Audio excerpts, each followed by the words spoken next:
Rishabh Shetty sir ಊರಲ್ಲಿರೋ ದೇವಸ್ಥಾನನ ನೋಡ್ಕೊಂಡು ಸೀದಾ 45 kilometre travel ಮಾಡ್ಕೊಂತ ಸಂಜು ಬ್ರೋ ಮನೆಗೆ ಬಂದು ರಾತ್ರಿ ಉಳ್ಕೊಂಡ್ವಿ. ಮಾರನೇ ದಿನ ಬೆಳಗ್ಗೆ ಬೇಗ ರೆಡಿಯಾಗಿ ನಾವು ಹೋಗಿದ್ದೆ ಕಾಂತಾರ ಮೂವಿ ಶೂಟಿಂಗ್ ಆದಂತ ಪ್ಲೇಸ್ಗೆ. ನಮಸ್ಕಾರ ಶಿವ ಅಡ್ಬಿದೆ, ಎಲ್ರು ಹೇಗಿದ್ದೀರಾ? ನಾನಂತೂ ಸಖತ್ತಾಗಿದ್ದೀನಿ, ಮತ್ತೆ ನೀವು ಎಲ್ಲರೂ ಚೆನ್ನಾಗಿದ್ದೀರಾ ಅಂತ ಅನ್ಕೊಂಡಿದ್ದೀನಿ. ನಾವೀಗ ಪ್ರೆಸೆಂಟ್ ಅಲ್ಲಿ ಇರುವಂತದ್ದು ಕಾಂತಾರ ಫಿಲಮ್ ಶೂಟಿಂಗ್ ಆಗಿದಂತ ಪ್ಲೇಸ್ ನಲ್ಲೇ ನಾವಿದೀವಿ. ಇದು ಬಂದ್ಬಿಟ್ಟು ಕಾಡಿನ ಒಳಗೆ ಗುರು ಶೂಟಿಂಗ್ ಮಾಡಿರೋದು. ಈ ಪ್ಲೇಸ್ ಬಂದ್ಬಿಟ್ಟು ಕುಂದಾಪುರದಿಂದ 25 ಕಿಲೋಮೀಟರ್ ಒಂದು ಕಾಡಿನಲ್ಲಿ ಶೂಟಿಂಗ್ ಮಾಡ್ತಿದ್ರು. ಫಸ್ಟ್ ಬಂತಲ್ಲ ಕಾಂತಾರ, ಆ ಕಾಂತಾರನ ಶೂಟ್ ಮಾಡಿದಂತ ಪ್ಲೇಸ್ ಅಲ್ಲಿ ನಾವು ಪ್ರೆಸೆಂಟ್ ಇರೋದು.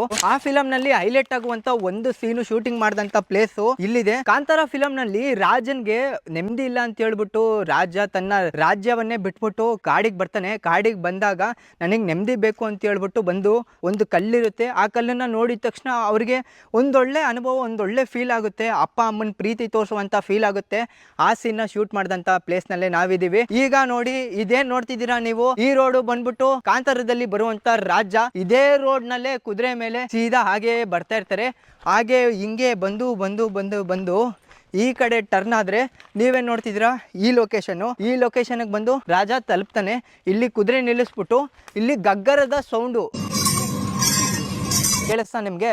ಗಗ್ಗರದ ಸೌಂಡ್ ಬಂದು ಕೇಳಿಸುತ್ತೆ. ಇಲ್ಲಿ ರಾಜ ಬಂದು ಇಲ್ಲಿ ತನ್ನ ಶಸ್ತ್ರ ತ್ಯಾಗನ ಮಾಡ್ಬಿಟ್ಟು ಇಲ್ಲಿ ಬಂದು ನೋಡ್ತಾನೆ. ನೋಡಿದ ತಕ್ಷಣ ರಾಜನಿಗೆ ಅಪ್ಪ ಅಮ್ಮನ ಪ್ರೀತಿ ತೋರಿಸುವಂತ ಒಂದು ಫೀಲಿಂಗ್ ಉಟ್ಕೊಳ್ಳುತ್ತೆ. ಇಲ್ಲಿ ಏನಿರುತ್ತೆ ಅಂದ್ರೆ ಪಂಜುರ್ಲಿ ದೈವದ ಕಲ್ಲಿರುತ್ತೆ. ಕಾಡಿನ ಮಧ್ಯೆ ಆ ದೈವದ ಕಲ್ಲನ್ನ ಹುಡ್ಕೋಕೆ ಎಷ್ಟು ಕಷ್ಟಪಟ್ವಿ. ಮುಂದೆ ಅಲ್ಲಿ ಏನಾಯ್ತು, ಆ ದೈವದ ಕಲ್ಲಿನ ಹಿಂದಿನ ರಹಸ್ಯ ಏನು ಅನ್ನೋದನ್ನ ಫುಲ್ ವಿಡಿಯೋ ಮಾಡಿ ಯೂಟ್ಯೂಬ್ ನಲ್ಲಿ ಹಾಕಿದೀನಿ. ಲಿಂಕ್ ಬಯೋ ನಲ್ಲಿದೆ, ನೋಡ್ತೀರಾ?